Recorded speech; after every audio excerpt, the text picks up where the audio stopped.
now we will welcome Mr. Timo Honsel from Ocean Protocol and BigChainDB. And he will talk about the Ocean Protocol, which is a decentralized exchange for data. Thank you. Hello. Wow, this is quite loud. Very happy to be here. This is a bit of an old picture. I apologize a lot. Yes, so who of you here is from Berlin? Because I haven't seen anybody from Berlin yet. I'm from Berlin, and I work in two positions right now. I work for the German Ministry of Economic Development as a consultant. There I'm looking at different blockchain use cases. They range from supply chain. They're also based, we look a lot at remittances, all kinds of things which have to do with development and blockchain. And pretty soon we're going to launch a publication based on blockchain for development. But I also work for a company which is called BigChainDB, and which has been mentioned a few times already during these presentations. We are a distributed blockchain database, and very recently we also launched a product which is called Ocean Protocol. And as has already been very kindly introduced, Ocean Protocol is a distributed data exchange to unlock data for artificial intelligence. So much for Ocean Protocol. Yesterday we already heard a lot of good perspectives on blockchain, and a lot of the perspective focused on blockchain as a single source of truth. And indeed, in the past, blockchains have often been described as trust machines, right? What I want to focus on in this talk is blockchains as incentive machines, because I think that's a very interesting angle to take, sort of like perceiving of blockchains as machines that get people to do stuff because they have incentives. And we already have an example in Bitcoin, and I'm going to focus on that more in detail later, and then going to relate this to data exchanges, how we can encourage people to share data in a more useful way with the help of blockchain incentives, most commonly block rewards.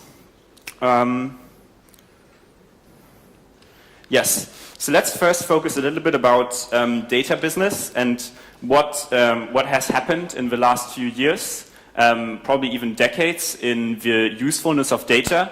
With the arrival of the web, we for the first time have a lot of chances to collect big bulks of data. We have so much data from people being online, people searching for things on Google, people sharing articles on Facebook, people buying stuff on Amazon. That all generates a lot of data. And in 2009, almost 10 years ago, Google researchers found that data is, at least for text analysis, that's the example they took, for translation, it's very useful to get more data, and the model by itself is actually not that important, right? You can improve the model a lot more with the help of data if you just get more information on what's being translated in the past and how it's being translated, and not so much by trying to teach the computer grammar in a very direct way, right? Because language is so complex, the computer can learn a lot faster from just getting exposed to a lot of examples of how things have been translated in the past. So data has become a very valuable resource in this example. We can also think of other examples, like for example in healthcare, with healthcare diagnoses. There's this very interesting theory in machine learning called the doppelganger theory, so that we sort of, if we want to make a prediction of what your diagnosis is, we just look at people who have a similar body type and who have a similar symptom, and then we can actually make a very good comparison between you, who has the sickness, and a similar person who has had the sickness in the past, right? Whereas if you go to your doctor, the doctor has just a very limited experience of their own experience with patients, and whereas the computer has been exposed to a lot of different patients in the past. So here as well, big data helps us a lot in categorizing a person's sickness. So it's very helpful for diagnoses. And in fact, Amazon is already doing that they're applying this doppelganger theory when they make you new suggestions, right? So they look at what you have bought in the past, and they use that as a proxy to what you will buy in the future, because they can compare your choices with other people who have made similar choices and then gone on to buy more stuff, right? So in this sense, big data can really help us a lot, for all kinds of things. The problem with this is that companies have realized that big data is very useful, and they've used this as a competitive advantage to advance their own business models, and they don't really share the data, so that the data is exclusively being used by these big companies or by other companies which are doing similar data mining techniques, and it doesn't really get shared, so it cannot really live up to the potential which would be there in data sharing. So here you can see a nice illustration as well. Your personal data is not getting shared. Yes, what we would like to do at Ocean is to bring the data from the big data silos to make them more publicly accessible, or at least to have an area, a program, an ecosystem where it gets more commonly shared, so that we can connect the people who have the data with the people who can build stuff on top of the data, right? That's the big vision. You can see it working in slow motion. Now you might ask yourself, why do we need blockchain for this, right? As I said in the beginning, blockchain can be perceived as an incentive machine. It doesn't need to be only a trust machine, it can also encourage people to do stuff. And this we've seen with the case of Bitcoin, right? Bitcoin has this incentive function which encourages people to commit hash power to secure the network, right? This is how Bitcoin works. If you are a miner, you get block rewards, and with the help of these block rewards, it encourages a really big community of people who are contributing hash power to secure the network, right? So Bitcoin, in this sense, even though it's wildly inefficient, Bitcoin has actually been quite successful. And here you can see the amount of hash power that is being contributed to the Bitcoin blockchain, and as you can see, it's increased tremendously. The Bitcoin blockchain is super safe. It's because of all of these participants who participate in the network as miners. And why did that happen? Because Bitcoin is set up in such a way that it incentivizes people to do these things, right? So now we can think further and design incentives on the blockchain which encourage the sharing of relevant data, right? So that we can actually live up to the idea which I've mentioned before, that we're connecting the people who have the data with the people who can actually use the data in a relevant way and actually build on top of this, right? Because right now there's a big mismatch, and there's a lot more potential in the data that's currently available. So how do we do this? And I think the key word in this phrase is relevance, right? How can we determine what is relevant? So we might imagine that people get rewarded in block rewards if they upload data to the blockchain. But it could be any kind of data, right? So we wouldn't really encourage the right behavior on this system. So we really need to have a methodology in place of how we determine what is relevant. And fortunately, we have curation markets to do that. Who of you has heard about curation markets? It's not that many. So curation markets are in a way a decentralized way to produce lists, to produce all kinds of lists. If you look at the current architecture of the web, almost every service which is being offered on the web is a list. You type into something in Google, you get a list. You get a newsfeed on Facebook, that's a list. You get recommended something on Amazon, that's also a list, right? But these things happen in a very centralized way. according to the algorithms which are determined by the company, right? To be fair, they're also dependent on your preferences in the past. And curation markets are sort of trying to offer this service in a decentralized way. And if you're very interested in that, you can come to me afterwards and I can give you some further articles on that. But for this presentation, I would like to talk about two means of curation markets in particular. One is simple staking, right? So if we have a data set, then somebody might want to stake their tokens on this data set because they think this data set is particularly valuable in their domain, right? So for example, a hospital has a very valuable data set of anonymous patients, and they think that it can help researchers a lot to make better diagnoses, to write that new research paper, whatever. Then they can stake tokens on that data set and thereby signal the importance of that data set. Of course, there still remain a lot of questions with how the person then gets rewarded if that data set is in fact relevant to the researchers, and we can measure relevance actually in a very straightforward way. I would just say we measure relevance by the amount of times that data set has been made available to different parties. Depends then also on how big the parties are. If, for example, that data set was used by a huge clinic or by a very reputable doctor, then people who initially staked on the data set can get rewarded more, right? So there's all kinds of ways on how we might set up these markets. But that's sort of like a very simple way to encourage signaling the relevance of data sets. Staking.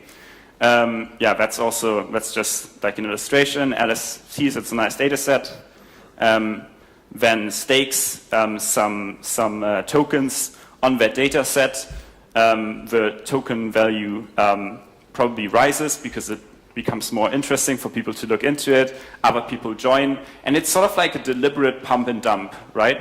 Because you want, you can see this in the whole blockchain space. Like, why are so many people interested in blockchain?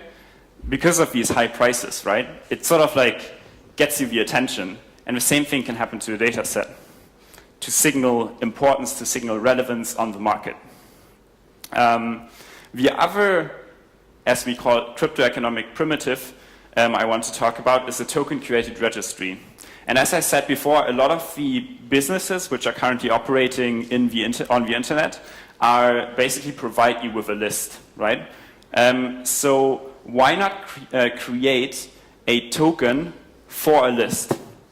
So that, for example, we have a list of the best universities in Istanbul, and people can determine if they have the token, if a new university gets on the list or if an old university gets thrown out of the list, right?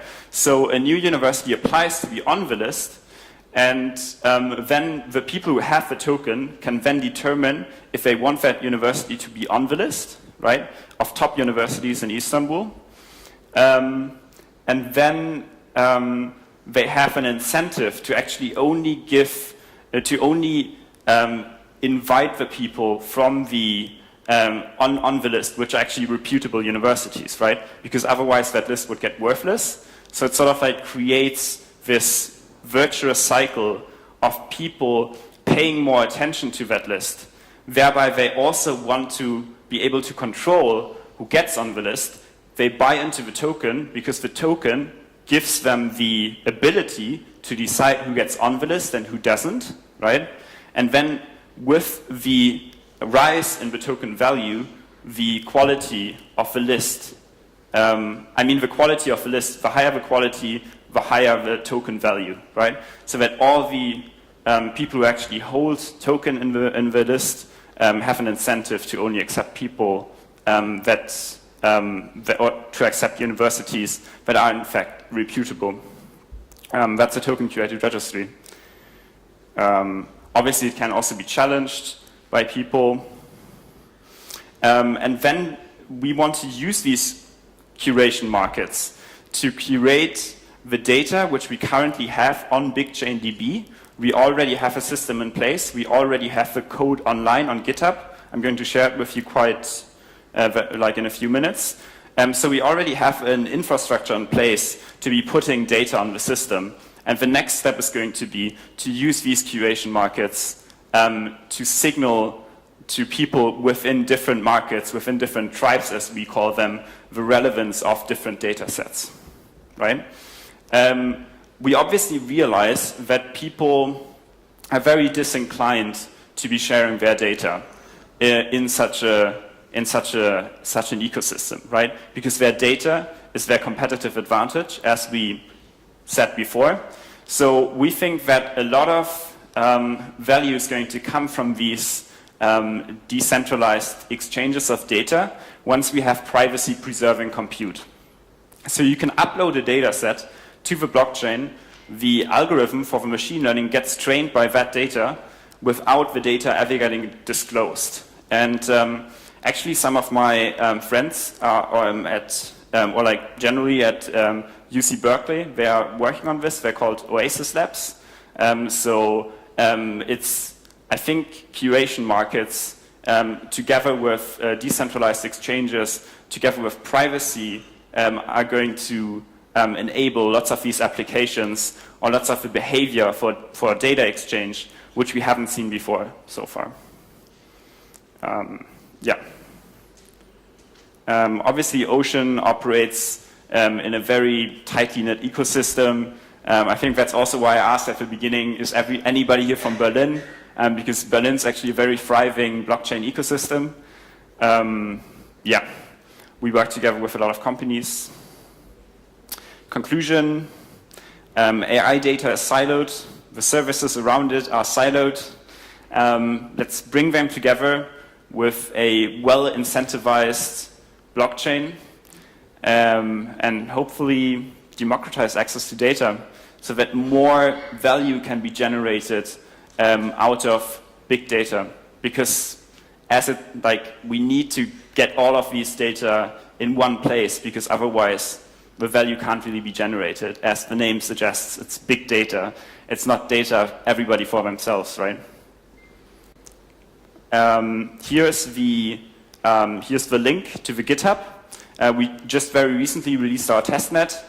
You can already upload data sets. You can't exchange them, unfortunately, yet, but that's going to be the next step. But we already, and I think that's very fortunate, because at BigChainDB we've been working on this since 2014. We already have the data storage in place. So the blockchain database is already there. Have a look at the GitHub if you're a developer. Give us some good feedback, hopefully. And you can always drop me an email. I think we still have 3 minutes for questions. Thank you.